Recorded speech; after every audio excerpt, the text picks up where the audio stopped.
All Indiana Politics is your premier source for Indiana politics, focusing on issues that matter to you. I still want us to be the best in the Midwest. We can't afford another lockdown. Give the citizens of this country the relief they need. Education in the state of Indiana remains priority number one. In-depth, nonpartisan coverage. We don't know exactly where the economy will be in January. People are worried with good reason. Exclusive interviews with Indiana's political leaders. We have the resources here in the state of Indiana to care for those who are in need. Expert analysis on critical legislation. We need to reform those laws. This recovery is going to take some time. We've got to anticipate that there'll be a budget shortfall. From Wish TV, this is All Indiana Politics Podcast on the All Indiana Podcast Network.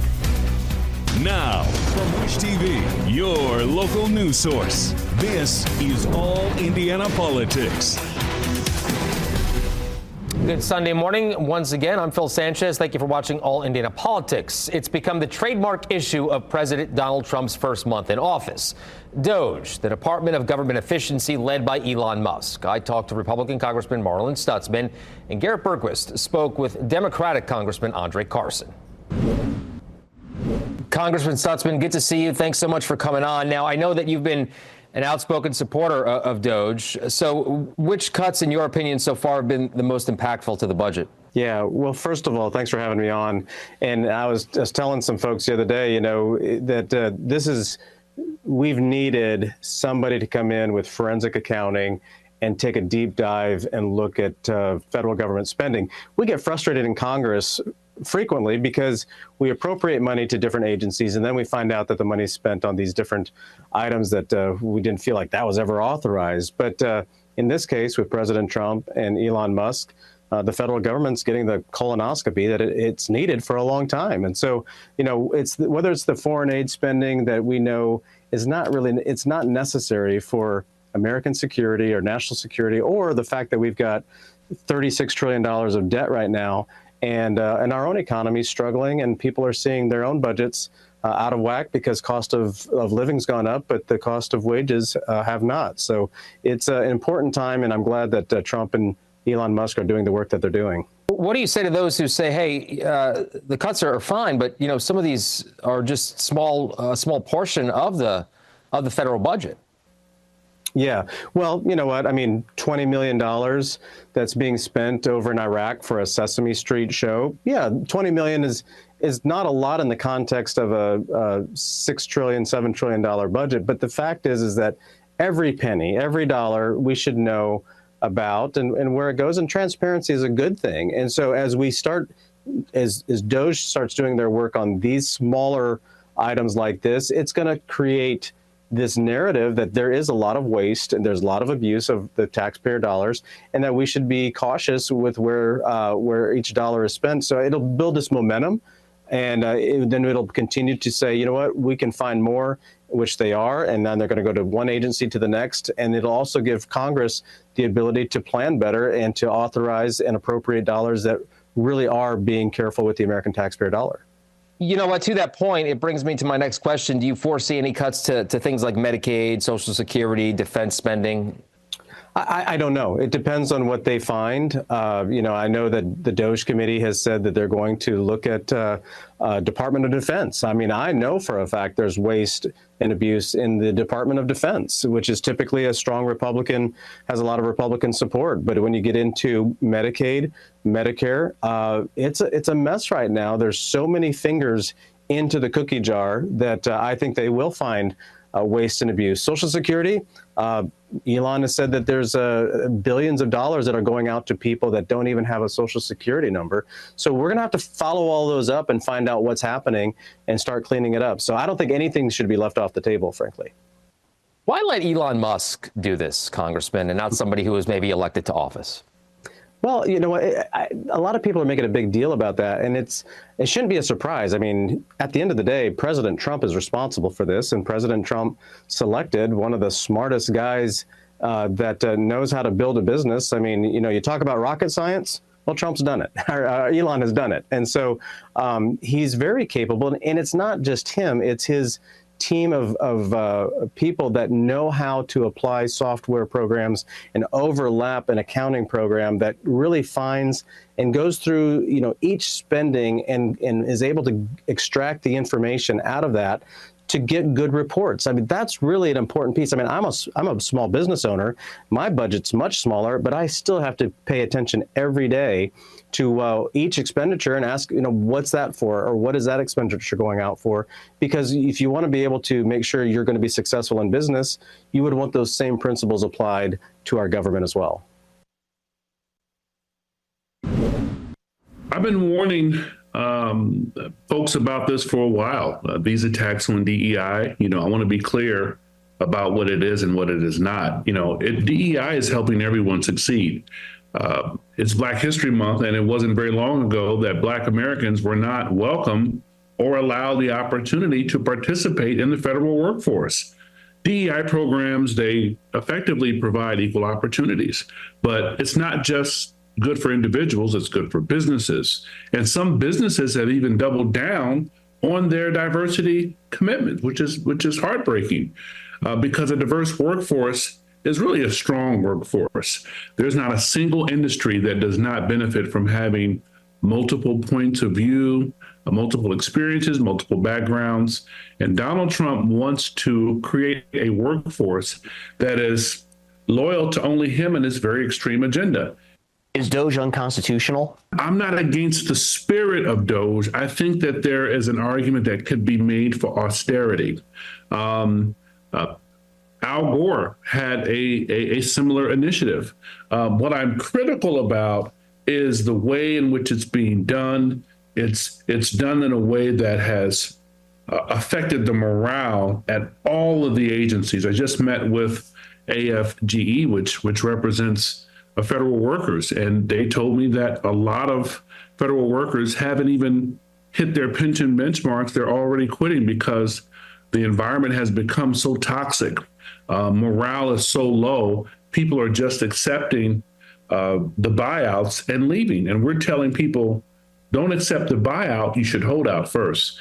And I think there are arguments that could be made about DOGE being unconstitutional, but the idea of having an audit is no different than what we do in our own organization. It's no different than what any good business does or institution or organization does, is to have audits to see and look at excess spending and look at potential for abuse.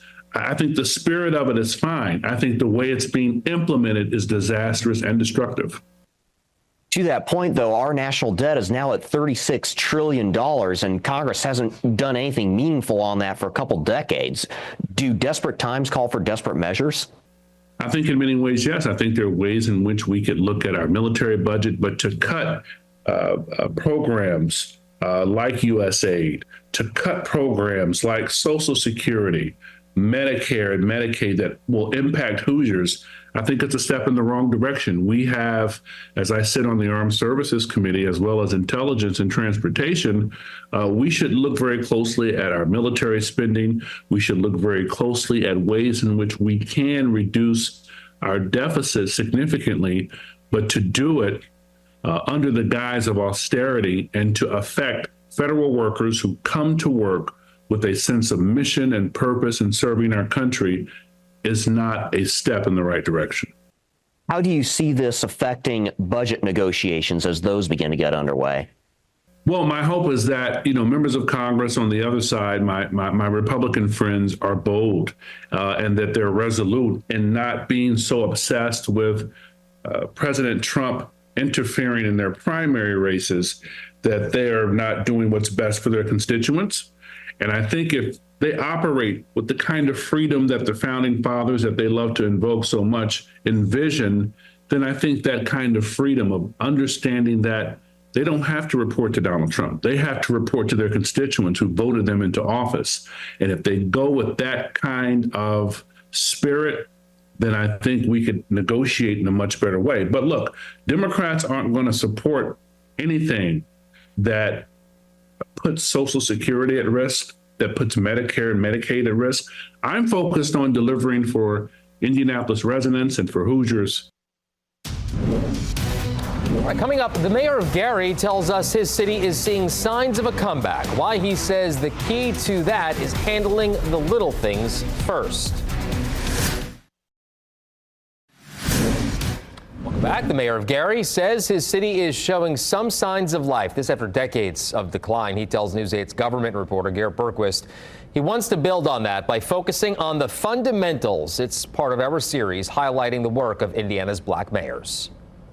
Mayor Eddie Melton tells me eventually he wants all of Gary to look more like the Miller neighborhood with various shops and local restaurants. To do that, though, he says the city first needs to master delivering basic services. It starts with something as simple as streetlights.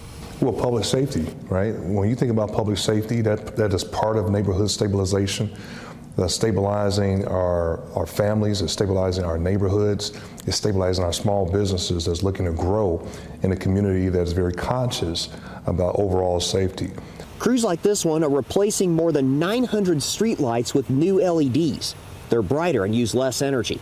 Melton was elected in 2023 after he served nearly 8 years in the state Senate. When he took office, he says the mayor of Detroit told him to focus on blocking and tackling.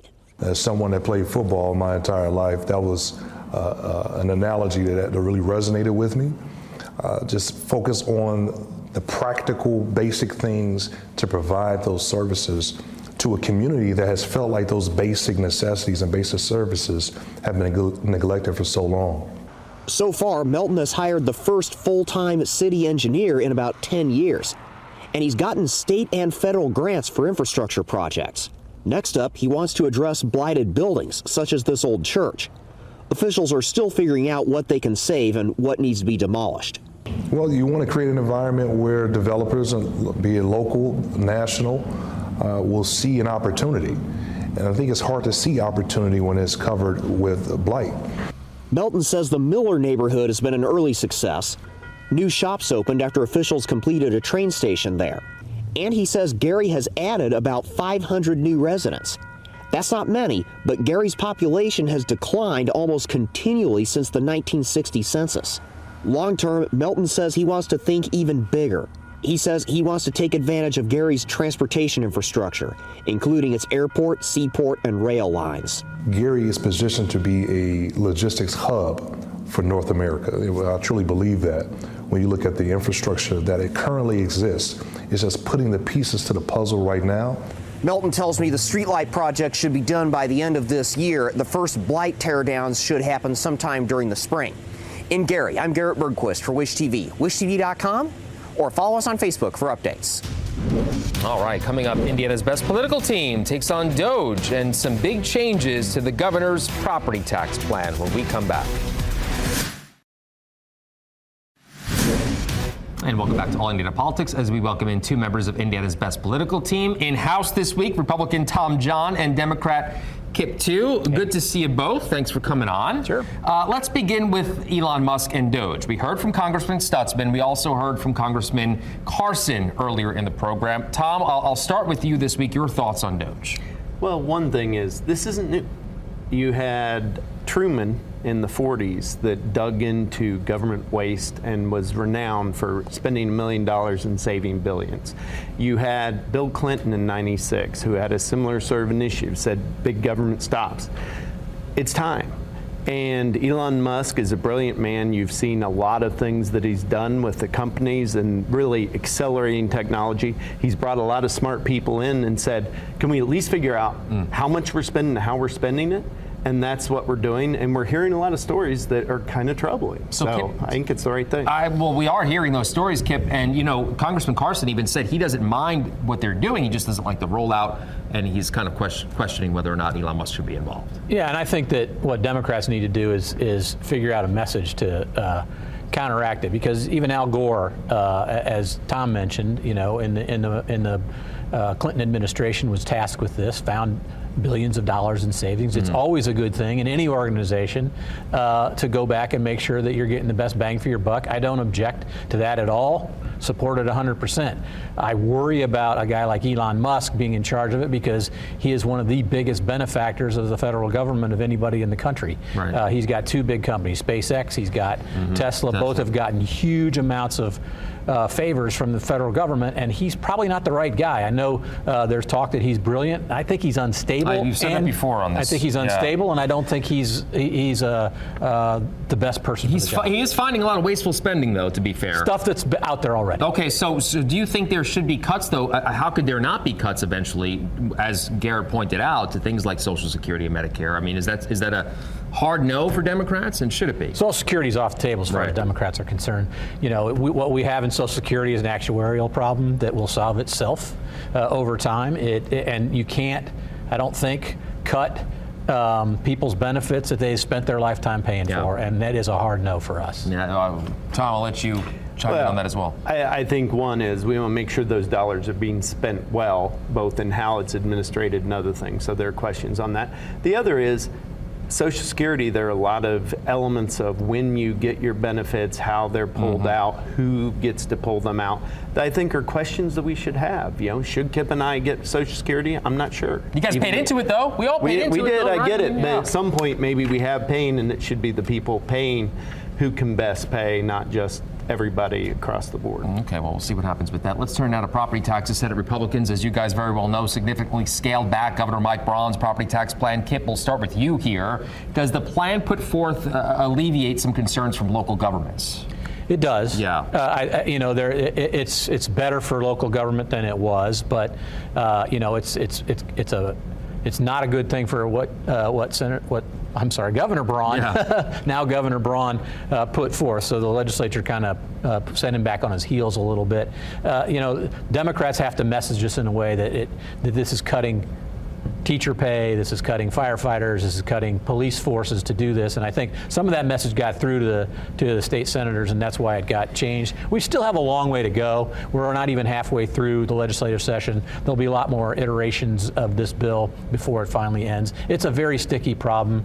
We had a previous governor, Mitch Daniels, who did a constitutional amendment to put in caps. They've clearly not worked now. Here we are 16, 20 years later, and we still have the same problem. So Republicans have the responsibility here to try to fix it. Go ahead, Tom. Well, absolutely. I mean, Governor Braun went around the state. He heard from people that they were concerned about what was happening in property taxes. And he's brought the issue to the legislature and brought forward the conversation.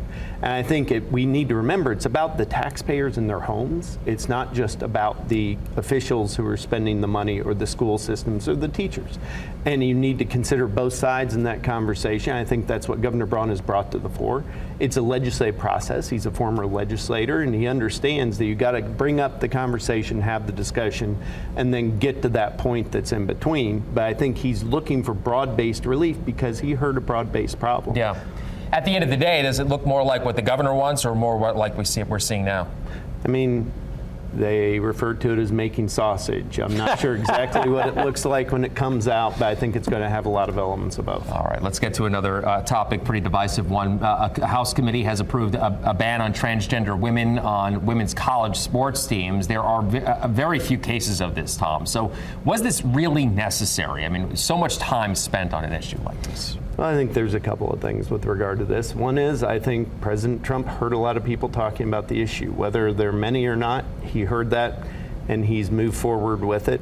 It's one of those things that, it's going to be a divisive issue however it goes, but he has definitely tried to lean into his entire administration, more EOs than anybody has seen in history with regard to this. And this is one of the issues he talked about, and I think he is intending, whether you agree with him or not, to make good on promises. And it does seem like, Kip, the more Democrats are leaning towards this, or at least agreeing with some portion of it, right? Well, we took a beating in the last election on it, I think unfairly. To me, it harkens back to where we were 20 years ago for gay rights. We lost a lot of elections standing up for gay people in this country to allow them to have gay marriage, and the country isn't where we are yet on transgender. college athletics and Olympics, we've got organizations that are already exist to police those things. Right. If people aren't happy with how it's being policed, that's where they should go. It shouldn't be the state government or even the federal government getting in the middle of college athletics. It should be those organizations that are in charge of them, in my judgment. And to me, it is just beating up on the most vulnerable people in the country, which are trans people, and I just don't like it. Okay. Well, we will leave it there. Good to see you in studio. Thank you. Haven't Yes. seen you in a while in person. Good to see you as well, Tyler. It was good to have you. Good to be here. All right, that's it for us. We'll see you back here after the break. More news coming up. Well, thank you for joining us for All Indiana Politics this week. Of course, we'll be back here next Sunday morning at 9:30 as always. And be sure to check out the All Indiana Politics podcast online at wishtv.com. Have a great rest of your weekend. From Wish TV, this is All Indiana Politics Podcast on the All Indiana Podcast Network. Watch All Indiana Politics live Sunday mornings at 9:30 on Wish TV and at wishtv.com. Subscribe to this podcast and listen weekly here on the All Indiana Podcast Network. And be sure to discover even more great podcasts at allindianapodcastnetwork.com.